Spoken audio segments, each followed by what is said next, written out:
Chief Justice Labarga, I'm here today on behalf of the Florida Supreme Court Historical Society to discuss with you the events surrounding the 2010 merit retention election. You know, before I get to specifics about merit selection and retention, permit me to ask a few background questions.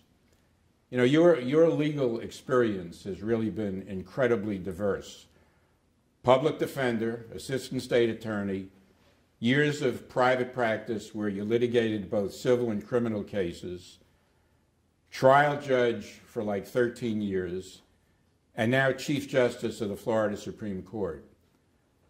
Please compare the roles of trial judge and appellate judge, specifically that of Florida Supreme Court Justice, now you're the Chief Justice, and tell us which position you found to be most personally gratifying. Well, all of them are gratifying. I have truly enjoyed my experience on the bench, whether the trial court bench or the appellate court bench. I think as a trial court judge, a judge is in the forefront, in the line of fire, in the presence of the litigants, and can actually see and feel what is happening in the courtroom. I enjoyed that because I came from that world. I was a trial lawyer my entire time. Since my first day out of law school, I joined the public defender's office and then the state attorney's office. I was always in the courtroom. So it was a natural step for me to go on the bench as a circuit judge, as a trial judge, with that experience in my background. I enjoyed that part of it. I enjoyed the discretion that circuit judges have in which to do some good. Not everybody needs to go to prison. Some people actually, in fact, most people, if one really looks at it carefully, all they need is just to be a little shoved, to be put back on the track again to becoming a productive citizen, which is what we want. And secondly, I think it is the place to be. It's pretty much where the trial work is done. And I've always enjoyed being around trial lawyers. I enjoy watching trials, doing trials myself, and then presiding over trials. At the appellate level, it's a different type of work. I actually read the transcripts of what occurred at the trial. It is a more laid back in the sense that I don't have the stress that trial judges have in having to make quick decisions. In front of the people. In front of the people. Here I have 3 staff attorneys that help me research and discuss matters. I have 6 other justices that will also look into the cases, will also look into the issues, and put in their opinions of what the law is. And I have the benefit of time. I have the benefit of sitting back and not having to decide something until I know all there is to know about that issue. At the trial court level, one finds himself or herself as a judge presiding over a medical malpractice case, for example, that may be 6 weeks long, or a products liability case, or a big eminent domain case. Very complicated, and the lawyers are very good, and they're making objections that they understand that I need to rule on as a trial judge immediately in the middle of the trial. And so there is that stress level down there to try to get it right quickly. But I have enjoyed both the trial court, the challenges there, and I truly enjoy being on the Florida Supreme Court, and I enjoy being Chief Justice. I'll say this, the Supreme Court job is very, very difficult. And it has, its tentacles reach a lot of different areas. It's not just deciding cases, it's running the judicial branch of the state of Florida, its budget, and doing the rules that apply to our court system, the rules of criminal procedure, rules of civil procedure, the rules of judicial administration, and so on and on and on. Those are very tedious, very difficult. But I really, really enjoy the work. Well, you know, as a trial lawyer, obviously the key ingredient is vigorous advocacy for your client, whereas as a trial judge, the key ingredient is being fair and impartial, following the law, even when following the law may personally be a result that you don't agree with. I mean, how do you make that transition to go from trial lawyer to trial judge? Well, I always make the remark when I speak to young lawyers that when I was a trial lawyer in trial cases, gee, those hearsay objections were so crystal clear to me. I just could not understand how a judge could not agree with me. And of course, once I went on the bench and I took off that advocacy hat and had to read things for what they are. I'm not advocating for one side or the other. I'm just trying to make the right decision here. Those hearsay objections suddenly were not so clear. In fact, both sides, sometimes after I heard their argument, they sounded right. and they were both pretty good arguments. So we had to make the best shot we possibly could. But it was a great relief to me being on the bench that I no longer had to advocate for one side or the other, and actually had an opportunity to sit down and study the law and see where the law really is on cases, rather than finding the right law that would help my client. Justice Labarga, you were the presiding trial judge in one of the most heated and controversial cases in Florida history, actually in American history. Boer versus Gore in 2000. You faced the ultimate test of following the Constitution and applying the law, irrespective of outcome.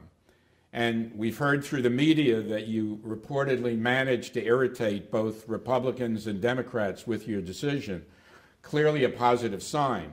We'd appreciate it if you'd tell us about the vote recount issue before you as a circuit judge, and how you navigated all the tremendous pressures you were faced with. One of the things about Bush v. Gore that I found to be interesting is, at the time, people were so caught up with their political leanings that they pretty much did not care what the law was. Let's face it, Democrats wanted Al Gore to win, and Republicans wanted George W. Bush to win. They didn't want to hear some judge talking about, well, this is what the Constitution says, or this is what the Congress said back in the 1800s. And we were swimming in waters that no one had ever been in before. This was completely new. There were no law review articles that could help us.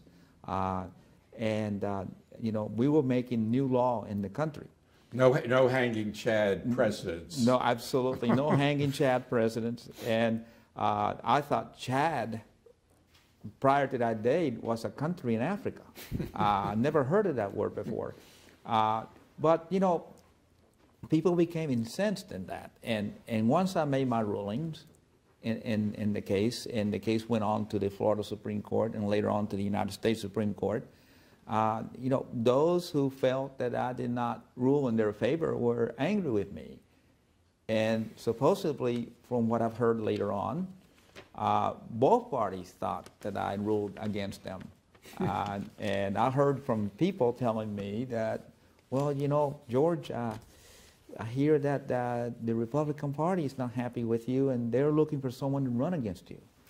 And then a few weeks later, I hear from people in the Democratic Party telling me, the Democratic Party is not happy with you.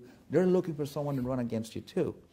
So since I managed to irritate both major political parties, I'm hoping that at least that's a showing that I was right down the middle and made the decision based on the law and not what political parties wanted.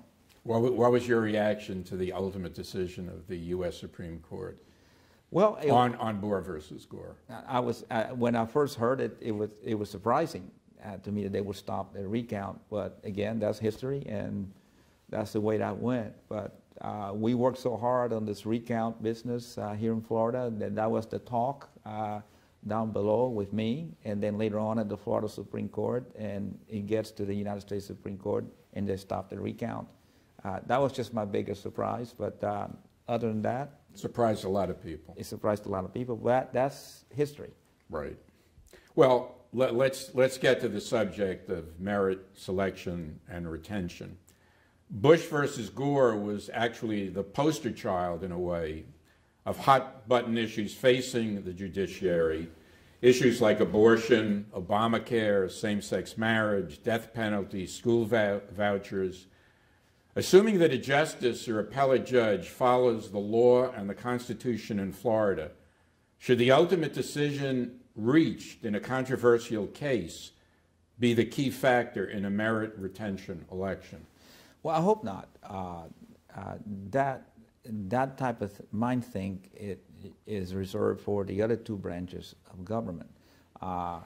In the judicial branch, judges make decisions based on their interpretation of what the law is at the moment and the application of the law to the facts of the particular case at the moment. And that is the sole reasoning behind a judge's decision.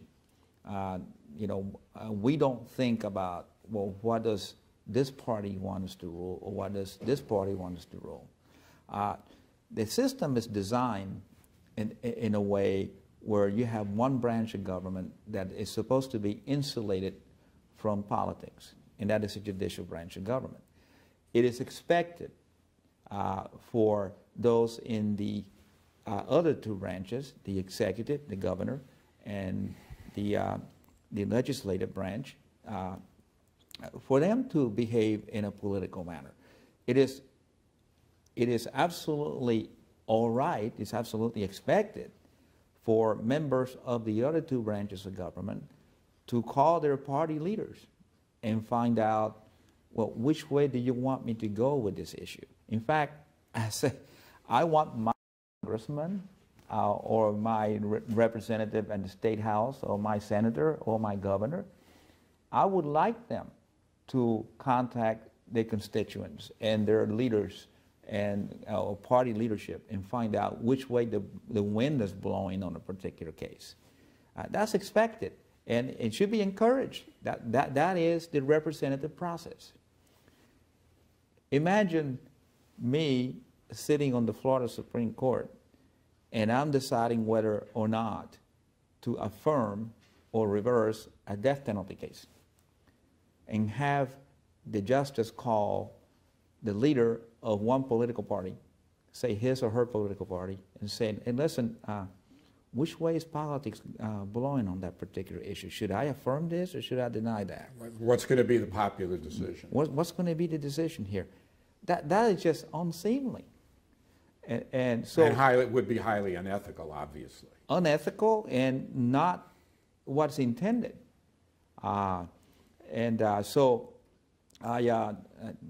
We need to think about that, and definitely that will be wrong, and that's not the way judges are supposed to behave. We're supposed to research the law, look at the law where it is, and see whether or not that death penalty case should be affirmed or reversed, based only on the facts of the case and the law that applies to it at the time, nothing else. That may be a popular opinion in some instances, may be a very unpopular opinion in some other instances. But the judicial branch doesn't run a popularity contest. We decide things based on the law. In 1976, Florida voters approved a constitutional amendment for merit selection and retention of appellate judges. Now, how did that differ from the pre-existing system in Florida of selecting appellate judges? Judges back in those days, before the constitutional amendment, judges were elected statewide. Supreme Court justices were elected statewide. I had, let's say, for example, that I was on the Supreme Court back then. For me to be reelected, someone could run against me. I would run against a person, and I would have to raise money to run a statewide election, like the governor has to, like the attorney general and the other cabinet officers. They have to run a statewide election. So I would have to raise that kind of money for me to be able to put up a campaign against anyone who runs against me. And that led to some really less than ethical practices in this court back then.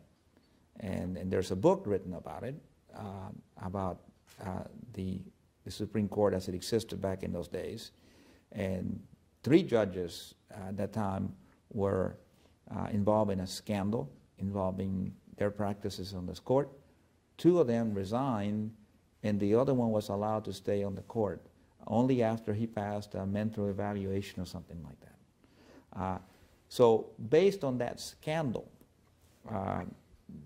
Governor Askew, when he came into office, and a number of other people like Sandy Dellenberg and many others were able to put on the ballot back during the Constitution Revision Commission days a new amendment that basically stopped the process of electing appellate judges and created this concept of that we call merit retention, where the judge doesn't have a living opponent against him or her. A question is placed on the ballot for the voters to decide every 6 years that asks very simply, should Justice Labarga be retained in office as a Supreme Court justice? Yes or no? And I need to get 50% of the voters to say yes, plus 1, a majority, and to stay in office for another 6-year term. So I am accountable to the voters, unlike the federal judges where they don't have to run for anything. We are accountable to the voters in this state. If they don't like what I'm doing, they can vote me out of office by voting no. So that's been in effect now, and I think is probably the best course because I don't have to raise money unless somebody mounts a campaign against me, and I basically can respond to the campaign against me, but not against a person running against me. As a matter of fact, the 3 justices who were threatened with impeachment back in the 1970s, all 3 of them had run for office and been elected. Yes. So yes, he was solely elected back in those days. And this was obviously a huge issue for Governor Askew, which he pushed very strongly for the constitutional amendment. And Askew did something relatively unique for any politician and for a governor. He basically gave up some of his power to appoint judges in order to have the retention system. He did that in the creation of the Judicial Nominating Commission. The way the system works in the merit retention is that the appellate courts, each appellate court has a Judicial Nominating Commission. The Judicial Nominating Commission is composed of 9 folks. When Askew took over, when it was first started, the governor got to pick 3 members of that commission. The Florida bar, got to pick 3 members of the commission, and then the 6 members of the commission got to pick the 3 people, who were usually lay people, meaning non-lawyers. So those 9 folks would nominate 3 names to the governor. There was this huge application a judge has to fill out, and then the committee, the nominating commission, would interview the judges. They would vet the judges. They would make phone calls. They would really search and investigate, and then they would nominate 3 people to the governor. The thought was that the 3 people who are being nominated by the Judicial Nominating Commission are going to be qualified, and the governor is free to politicize whatever he wants to politicize because all 3 are qualified. So it doesn't matter what reason he decides to pick one person or the other. All 3 are qualified. what Governor Askew did is he gave up a lot of his power in the nominating process to create these judicial nominating commissions. He did that, and in order to make it as fair as possible. The J&C process has changed dramatically since that time in how people are selected. But it's still, I think, the best way to select our judges. Somebody needs to vet people before they become judges, rather than just have somebody say, I'm running for judge. Right. I've never seen a courtroom in my life, but I can, you know, I'm an easy learner. I can pick up things quickly. Not when you're dealing. Think about what judges do, trial judges in particular. They decide custody, children. They decide in a divorce case how the hard-earned assets of the parties are going to be divided.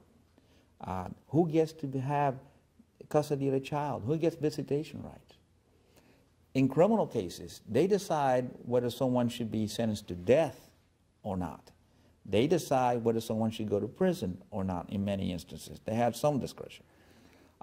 So judges make tremendous decisions. And there has to be a process in place where judges are investigated to see what their background is like, whether they have the experience to be a judge, whether they have the judicial temperament to be a judge, and most importantly, whether they have the humility to be a judge.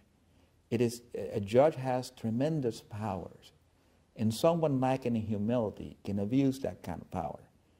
So, and also, someone who has compassion, a judge who has compassion, not just for the victims, but someone who commits a crime and is about to go to prison for life. Well, that person has a mother and a father too, whose lives are also going to be destroyed by what their son or daughter did. So, compassion for everyone around. Those four things that I just told you about experience, temperament, humility, and compassion, those are critical elements of someone wanting to be a judge. One of those is missing, that person should not be a judge.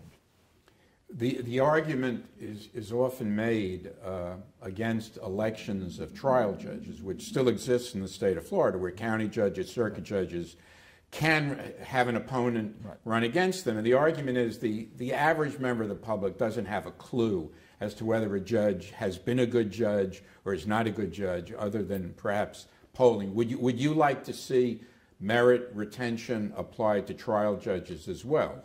I think merit retention is probably the best system because it begins with the Judicial Nominating Commission nominating people after properly vetting them. And then the governor doing his own investigation of the candidates in selecting the person. So there is some investigation, there is some vetting by people who know what to look for. And then that person then sits for office, sits for election 2 years later for a term under merit retention. Should he or she be re-elected, yes or no? That would be the best system, as opposed to having people walking around campaigning the same way someone campaigns for the Senate or for the House, promising things. You can't really promise people anything as a judge except to do justice, to read the law, understand the law the best you can, and apply the law to the facts of the case in a fair and impartial manner. That is really all you can say as a judge. You can't promise people that drunk drivers in my county are going to the jail, to prison for the maximum period, or I'm going to really crack down on domestic violence and things like that. You can't make those promises as a judge. So what is there that they can campaign on? So it really doesn't make much sense. Because your ruling depends on the facts of any individual case and the law which applies to those exactly. facts. And every case is different. The facts are different. The circumstances are different. The law remains the same, but it's the application of the law to different sets of facts that makes it difficult. And that's where fair and impartiality has to come in. In the year 2010, as Supreme Court justices, you and several colleagues were up for attention, where voters would be empowered to actually remove justices from the court. There was organized political opposition by one or more special interest groups against you and Justice Perry. What was that all about? Why did they organize, and why did that become a political football? I really, to this day, have no idea, and other than the fact that 2010 was a very political year, and there were certain expectations of judges by certain groups. I did not raise money. I did not organize a formal campaign. I just let it go to the voters, and they elected me. That was 2010. It was an off-year election, like now, 2014 is an off-year election. So people expect the voter turnout to be lower. So because of that, the people who voted for me went down from an average of 65% to about 58.9% in my case.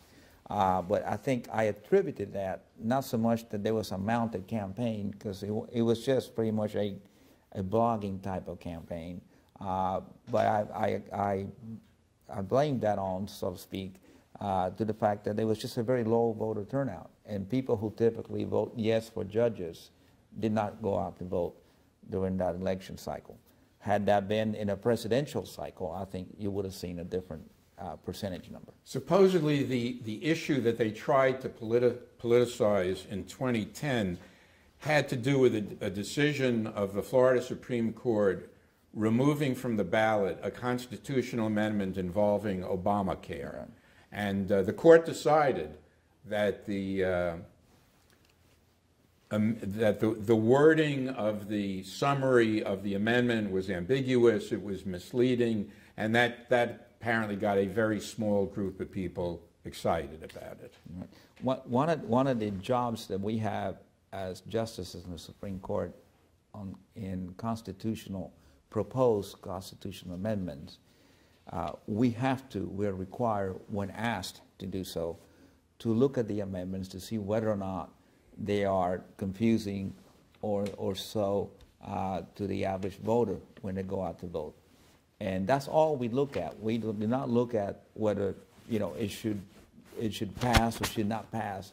We just look at that particular issue. We made rulings in some amendments in that campaign cycle that obviously did not sit well with certain people.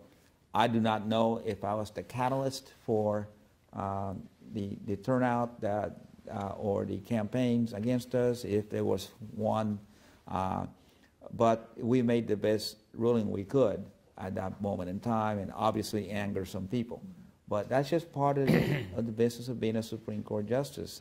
You're always going to make rulings that some people are not going to like, and it is very difficult, I found, in speaking to the public, to separate, what we're supposed to do as justices, meaning I don't care if it passes or not. That's not my goal.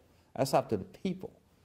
My concern here is to make sure that it is worded in a way that those who vote understand what they're voting for, and not vote yes or vote no for something that really means something else. That they don't understand. That they don't understand. That is the role. Once it is done correctly, it's up to the voters. I really don't look at it from that perspective. The average person would be kind of shocked to think that in 2010, you're in a position where the public, the voters, have the power to say, hey, you're not a justice anymore. Right. And yet you did zero. You didn't raise money. Right. You didn't make speeches. You didn't say, hey, I'm a good justice and you should vote for me. You didn't do any of that. And I don't think Justice Perry did either. No. I was He said, he used the term, he felt like he was a sitting duck. Well, both of us were. Yeah, of course. Both of us were. I was a circuit judge. I believe I was elected for 3 terms in Palm Beach County as a circuit judge by the voters. I never had opposition. And once, if you don't have opposition, then the name does not even go on the ballot. You just win automatically. So I never had opposition, so I never had to raise money to stay in office. I never had an opponent. And I like that. I just find the whole idea of judges raising money to be very distasteful. Very distasteful, because when people give you money, regardless of the intentions, somewhere in the back of their minds, there's just this whole idea that, you know, we want something. We want you to rule in a certain way, that kind of thing. So I really don't like raising money. And especially it would be lawyers that, for the most part, you would raise the money from lawyers who would be appearing in front of you. Exactly. Exactly. And when I came to the Supreme Court, I just followed the same tradition that I've always followed, and just not do it. I did not open a campaign, neither did Justice Perry.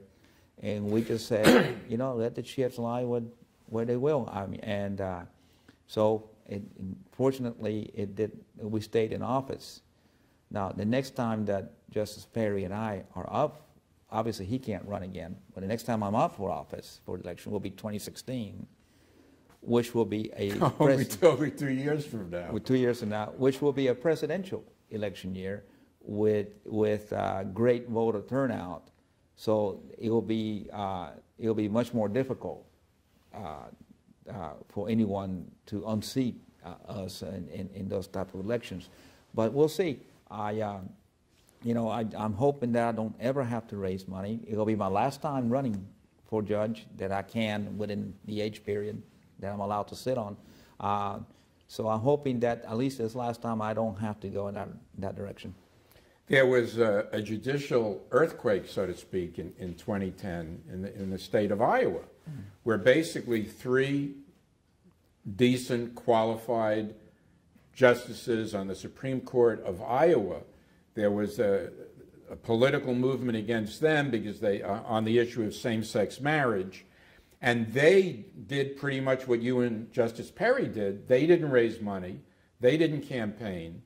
But unlike what happened to the two of you, they were thrown off the court. Right. And that, in terms of merit retention nationwide, where other states have the same system, that was a rarity. How did you feel about that? Well, I mean, every state is different. Iowa is much different than Florida, and Florida is a very diverse state.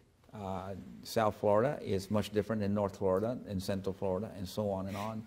And as you move around Florida, you see different cultures, which is what makes the state great, I think. So it is more difficult for that to happen in Florida.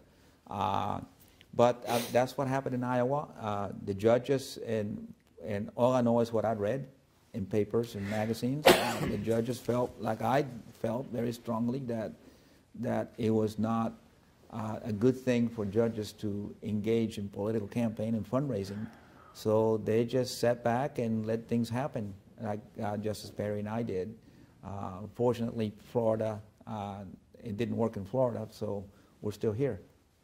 Now, the merit retention vote in 2012 involving Justices Pariente, Lewis, and Quince was totally different than the experience in 2010, because the Florida bar organized, tremendous amount of money was raised, and the judges were involved in actual campaigning the state. What was the difference between 2010 and 2012? My understanding, from what I know, is that there wasn't more of an active campaign against those 3 justices. The Florida bar, make no mistake about it, the only thing the Florida bar did is educate people about merit retention and how it really works. And just to give you an example of that, I have a neighbor back home in Palm Beach County, where I live some of the time nowadays, who is a very wealthy, very intelligent man. He's a neighbor. He graduated from Columbia, received a master's degree from Columbia University. He built a heck of a business in New Jersey, sold it, moved to Florida, and is now retired, and is a really good guy, very smart guy. and he walks his dog around the neighborhood, and I always see him, and we always talk. Election day in 2010, when my name was on the ballot, I went and voted, and I'm at my yard, and I'm watering the grass, and I see Harry walking by with his dog, and he walked over to me, and I could see that he had that little sticker that says, "I voted," on his shirt. And he had this really puzzled look in his face. He says, "George, what did you do? You must have done something really bad." I said, "What are you talking about, Harry?" He said, "Well, I just voted. And in the ballot, there was a question, should Justice Labarga be retained in office? What did you do wrong?" And of course, after that was his assumption, you did something wrong. And my first question was, did you vote yes? Yes, I did, but gosh, what did you do? Of course, after I explained it to him, he understood. But here is a person with a graduate level degree from an Ivy League college who built a business in New Jersey, sold it for millions, a smart guy, a guy who reads 2 or 3 newspapers a day, who knows issues involving the Middle East, who knows issues involving Argentina, Canada. This person is in the know. And yet he did not know how the merit retention system in Florida worked. And I tell people that story because I think what we need in Florida is to educate the public on how this system works. Most people just skip over the question, don't even answer it. And it's a very important question. So what the Florida Bar did this last time in 2012 was to engage in an educational campaign. They were not telling people, vote for this, vote yes, or vote no. They were telling people, this is how it works, folks. Every 6 years, you're called upon to decide whether these appellate judges, District Court of Appeal judges, and Supreme Court justices should be retained in office. This is their accountability to you. This is where you get to decide whether or not these folks should be removed from office or not. This is your chance if you don't like what they're doing. And that's what the Florida Bar did. They engaged in an educational campaign to educate people on how it works. And your experience with a highly intelligent, well-educated, well-rounded neighbor showed that this educational program was necessary. Exactly. It was vitally needed. Exactly. And again, it is something that is very simple to explain to people. It took me 30 seconds to explain it to Harry, and he understood. Oh, I got to go tell the wife. She was asking, you know, George must have really stepped in at this time. And anyway, I'm glad but that's my point on merit retention, that education is the key. But I remember years ago, a person in another branch of government was referring to us justices and judges as these unelected judges. And obviously that is a total misrepresentation, and shame on that person. You know, once the newspaper started pounding that particular politician about that, he stopped saying that. But no, we are accountable to the people. There is a way to remove us if the people don't feel that we're doing the job we should be doing. Do you see in the future, since society has become politicized, right, left, and even presidential elections in recent years have been so close, do you see similar attacks in the future based on hot-button issues where political groups pick out one decision out of hundreds and start complaining and try to organize? Do you see that as a continuing problem? Well, I mean, if we look back at the history of this country, that has really always been the case. I mean, beginning with Marbury versus Madison. I mean, that was a very controversial decision back in those days, where basically the Supreme Court decided that we have the ability to review acts of Congress to see whether they're constitutional or not. That was very controversial back then. If you can fast forward to the New Deal era with Roosevelt, I mean, he actually was fed up with the United States Supreme Court holding that most of his New Deal legislation was unconstitutional. I think they had that one day in I believe in 1936 or 38. It was called Black Monday, where the Supreme Court of the United States held about 6 of his New Deal acts to be unconstitutional, and he tried to pack the United States Supreme Court by adding justices to it, and it failed at the last minute in the United States Senate. You fast forward some more to Eisenhower days and the statements that he made that Justice Brennan and Justice Warren were the worst the appointments he ever made, and the impeach Warren billboards that existed back in the 50s. I mean, he was labeled pretty much a communist. Right. So there has always been this friction with the judicial branch of government and the other 2 branches. That has always been there. And I suspect that it will always be there, and every time... and to a certain extent, it's healthy. In a sense, it is. And anytime the United States Supreme Court renders an opinion that is believed to be highly unpopular, the people are going to be angry. You may... something recent, President Obama, at the State of the Union address, made a remark about the Citizens United opinion by the United States Supreme Court, and it did not sit well with many of the justices, and some of them are not even returning to actually appear at the State of the Union address anymore. So that friction has always been there. I suspect it will always be there. And you know, it depends on where the political pendulum is swinging at the particular moment. So I don't see that ever ending. Well, you know, liberal and conservative was always quoted. This judge is liberal, this judge is conservative, and they would say that about trial judges as well as appellate judges. The big new, relatively new label is, God forbid a judge should have a label, he's an activist. Yeah. He's an activist, and which is totally misleading because, I mean, Marbury versus Madison, Brown versus Boyd, you know, by following the law and the Constitution, judges many times are activists, which is fine. Well, I think I read a remark made by a commentator in one of the newspapers that an activist judge is one who rules against me, and that you know, it is always in the eye of the beholder, obviously. But I've been in this court now going on 6 years, and I know my colleagues. I am very good friends with all 6 of my colleagues.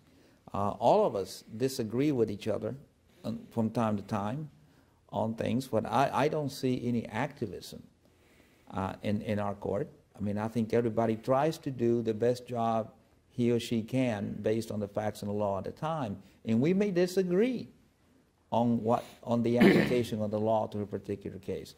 We may disagree with that, which is what I believe the people want. That's why we have 7 justices, so there always has to be a majority.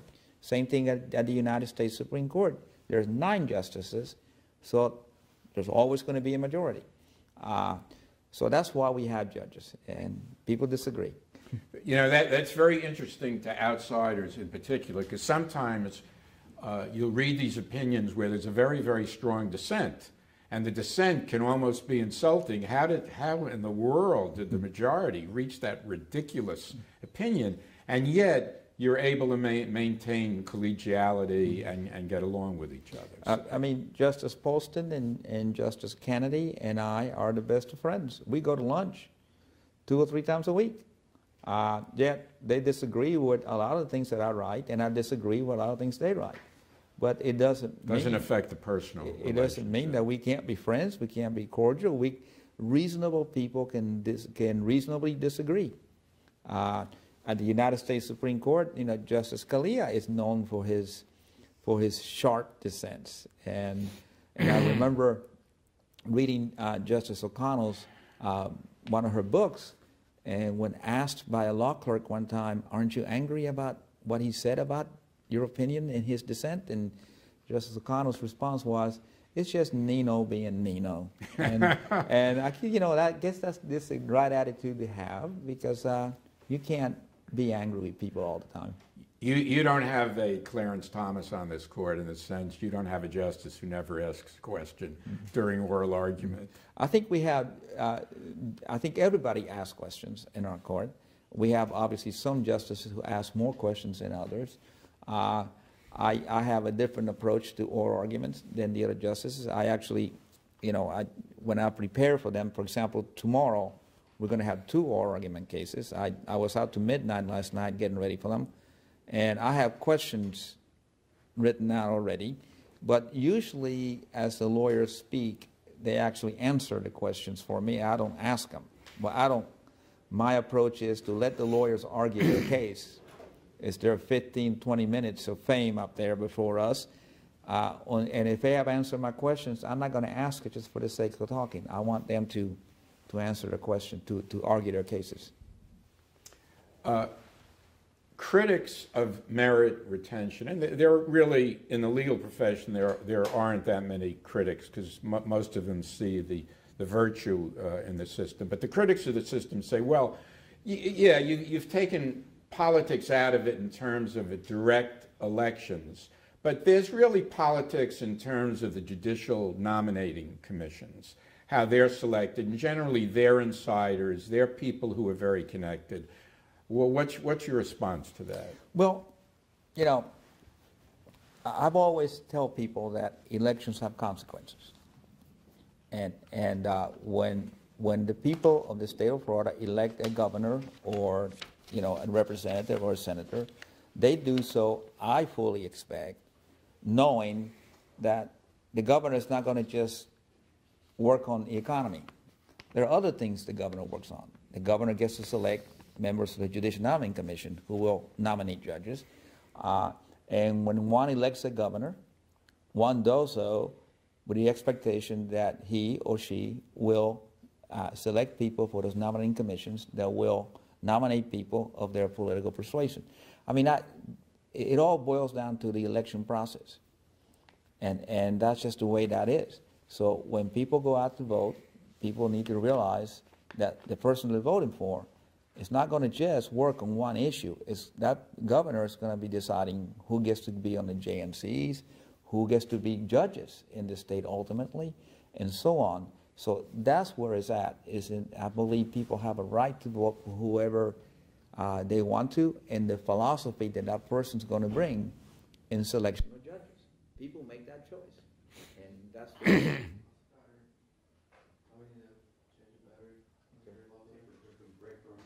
Yeah, I'm just about at. Okay. I'm just about at the end. No, am I answering everything? You're terrific, terrific. In fact, that's going to be one of my last questions to you. How long have we been doing this? Just under 45 minutes, sir. Okay. Gotta get a bigger battery.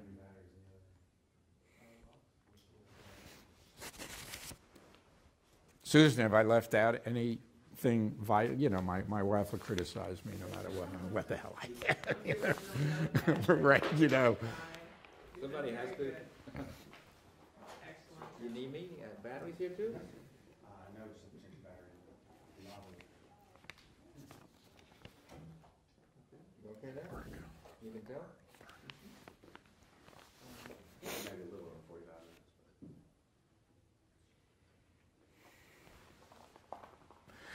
Stand by, everybody. Oh, we're going to change the batteries over here just real quick, just in case. It's a beautiful room. It is very pretty.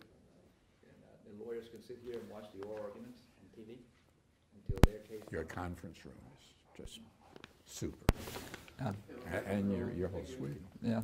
Long way from Pahokee. Very long way. Very long way. All right, stand by, everybody. We're going to start recording again, and we're rolling. Chief Justice Labarga, you've really covered the subject beautifully, and we appreciate it very, very much. Is there anything that I haven't asked you? Is there anything you want to add to the general subject of merit selection and retention? Well, the other thing I would say, everybody brings their own life experiences to the bench. All of us came from backgrounds. I was born in Cuba in the early 50s, and in 1959, as everybody knows, we were embroiled in this revolution, so-called revolution, where this young man named Fidel Castro, a lawyer, by the way, promised an American-style democracy in Cuba. And even the New York Times bought it for the most part. Yes, and people of my father's and mother's generation were really impressed by him because they wanted an American-style democracy in Cuba with the same protections that people in the United States have. And that's what he promised.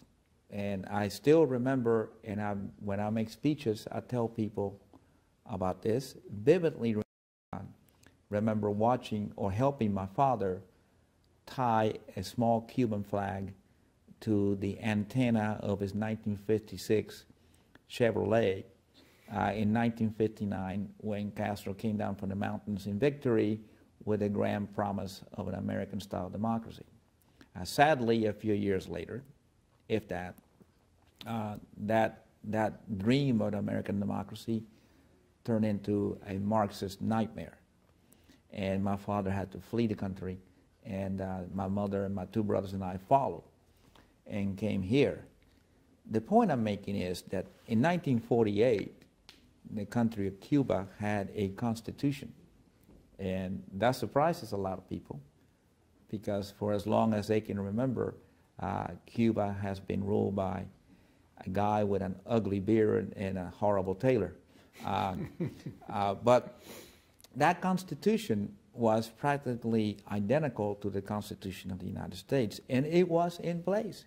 So it begs the question, how can a country with a constitution like the Constitution of the United States in place fall to a dictatorship? Well, the answer is really quite simple. A constitution, or the Constitution of Cuba of 1948, and the Constitution of the United States for that matter, they're just words on paper. And it's really up to we, the people, to make the Constitution work. Anybody can write a Constitution. It can promise the world. It can be the most beautifully written article ever. But the people have to make it work. And we in this country have to make our Constitution work. The best way to make it work, obviously, is to vote. Get out there and vote for your representatives who are going to decide the course of the country. And it's really painful to see just what a small percentage of people actually get out and vote. That's the best course. The second best is to keep abreast of what's going on. What are your representatives doing? What are they voting? Why are they voting for things? Those are the things we have to keep on top of. And that's how we, the people, decide how the Constitution works. And we cannot ever, ever rest in that regard because, like I said, it's just words on paper. That's a great lesson, and we appreciate it very much. On behalf not only of the Supreme Court Historical Society, but on behalf of the people of Florida. Thank you very much, Chief Justice. And thank you for having me. All right. Want this off? That's a great point. You like that? The Soviets have a constitution.